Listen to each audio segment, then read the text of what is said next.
கர்த்தரும் இரட்சகருமாகிய இயேசு கிறிஸ்துவின் இனிய நாமத்தினால் இம்மானுவேல் விசுவாச ஊழியங்கள் வழங்கும் மாறும் ஒரு வருஷம் என்ற தலைப்பில் இந்த 336ஆம் நிகழ்ச்சியிலும் உங்களை சந்திப்பதில் மிகுந்த மகிழ்ச்சி அடைகிறோம். நாம் நம்முடைய வாழ்வில் நாம் செல்கின்ற பாதையை தேர்ந்தெடுக்க கர்த்தர் நமக்கு வாய்ப்பு கொடுத்திருக்கிறார். நாம் சரியான பாதையை தேர்ந்தெடுத்தால் நாம் கர்த்தரிடத்தில் கிட்டி சேர முடியும். இந்த நிகழ்ச்சியை உங்கள் நண்பர்களுக்கும் உறவினர்களுக்கும் அறிமுகப்படுத்துங்கள். கர்த்தர்தாமே உங்களை ஆசீர்வதிப்பாராக. ஆமேன். அனைவருக்கும் வணக்கம். இந்த வார வசனம் உபாகமம் 30:19. நான் ஜீவனையும் மரணத்தையும் ஆசீர்வாதத்தையும் சாபத்தையும் உனக்கு முன் வைத்தேன். I have set before you life and death, blessing and curse. Deuteronomy 13:19. Thank you.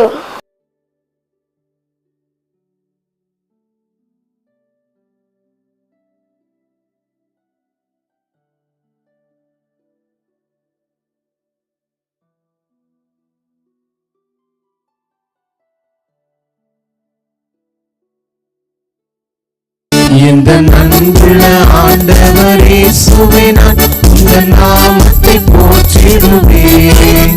உம்மை போல் ஒரு தேவனை பூமியில் அறிந்திருந்தேன். தந்த தெய்வம் நீரே. ஆனந்தம் ஆனந்தமே, அல்லும் பகலிலும் பாடிடுவேன். இயேசுவே இந்த நாளுயிரே, இயேசுவே இந்த நாளுயிரே.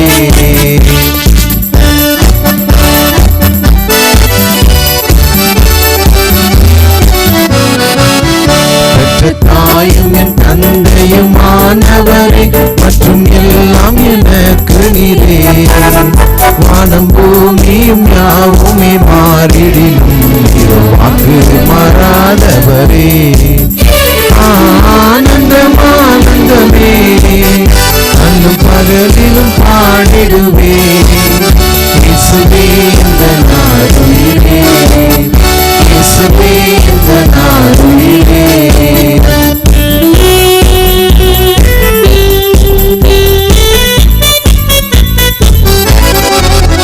உயரடைத்தளத்தில் என்னை வைத்தவரே, உங்கள் நாமத்தை நம்பிடுவேன். உம்மையல்லாத பூமியில் யாரையும் நம்பினேன். உயிருள்ள தெய்வம் நீரே. ஆனந்தம் ஆனந்தமே, பகலிலும் பாடிடுவேன். இயேசுவே இந்த நாளுயிரே, இயேசுவே இந்த நாளுயிரே.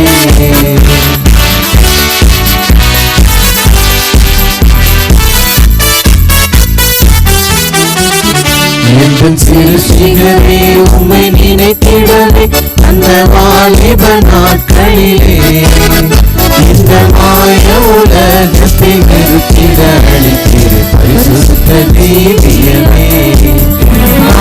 ஆனந்தம் ஆனந்தமே, அல்லும் பகலிலும் பாடிடுவேன்.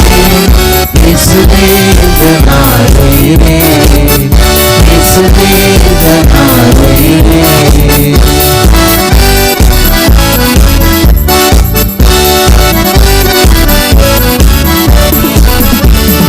வெள்ளியும் பெரும் பேர் புகழும் மன ஆஸ்தியும் வீணல்லவோ. பரலோகத்தின் செல்வமே என் அருள் இயேசுவே போல் எனக்கு நீரே. ஆனந்தம் ஆனந்தமே, அன்னும் பகலிலும் பாடிடுவேன். இயேசுவே இந்த நாளுயிரே, இயேசுவே இந்த நாளுயிரே, இயேசுவே இந்த நாளுயிரே.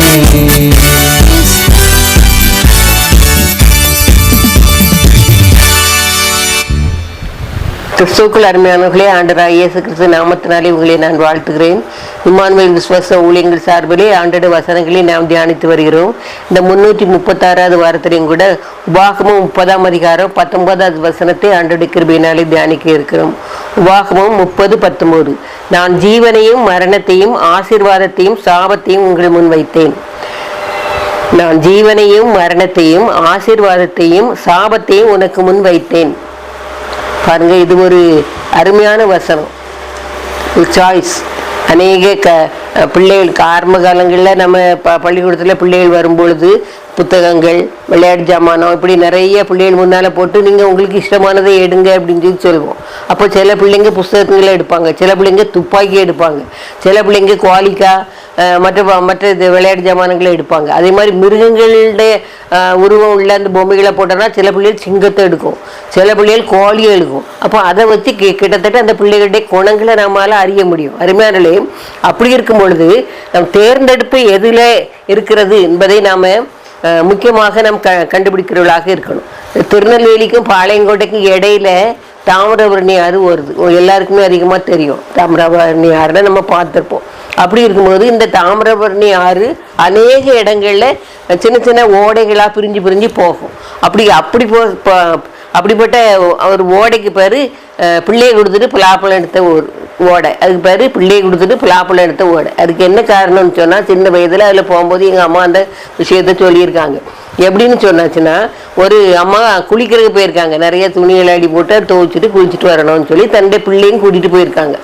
அப்போ கூட்டிகிட்டு போய் அந்த ஓடை கரையில் போய் நிற்கும் பொழுது அதில் ஒரு பலாப்பழம் மேய்ந்து போயிட்டே இருந்திருக்கு.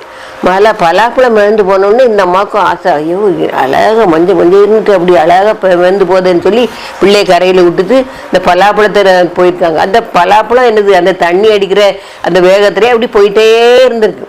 போக போக இந்த அம்மாவும் இந்த பலாப்பழத்தை பின்னாக்கே போயிருக்காங்க. போய் பலாப்பழத்தை எடுத்துகிட்டு பார்த்துருக்காங்க.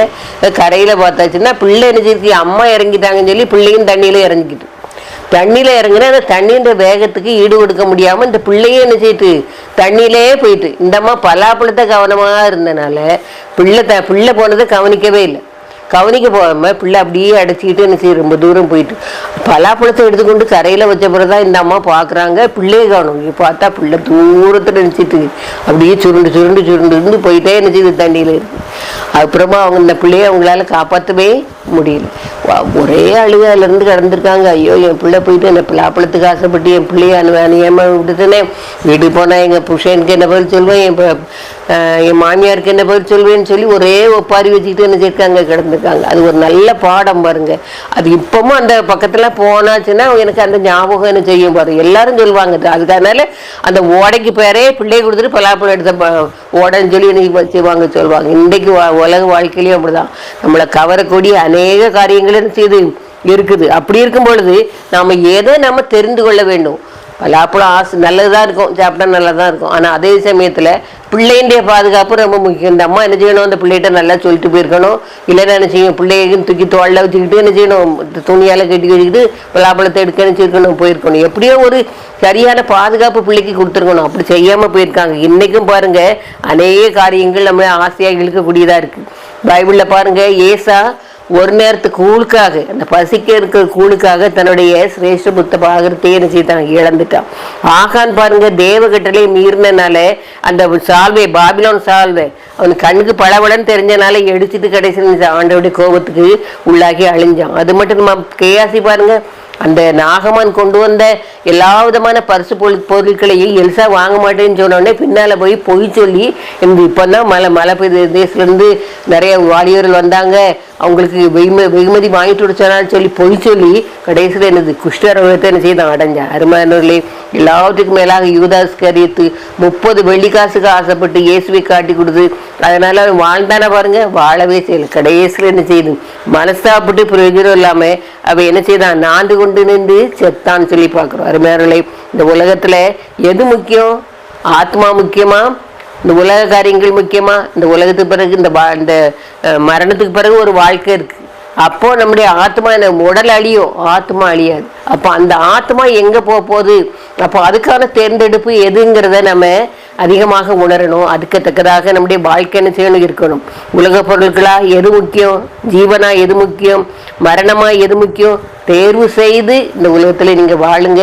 ஆண்டவர் அதுக்கு உதவி செய்வாராக. ஆமென். சத்திய வேதம் பக்தரின் கீதம், சுத்தர்கள் போகும் பாதையின் ஜீவன், உத்தம மார்க்கம் காட்டும். சத்திய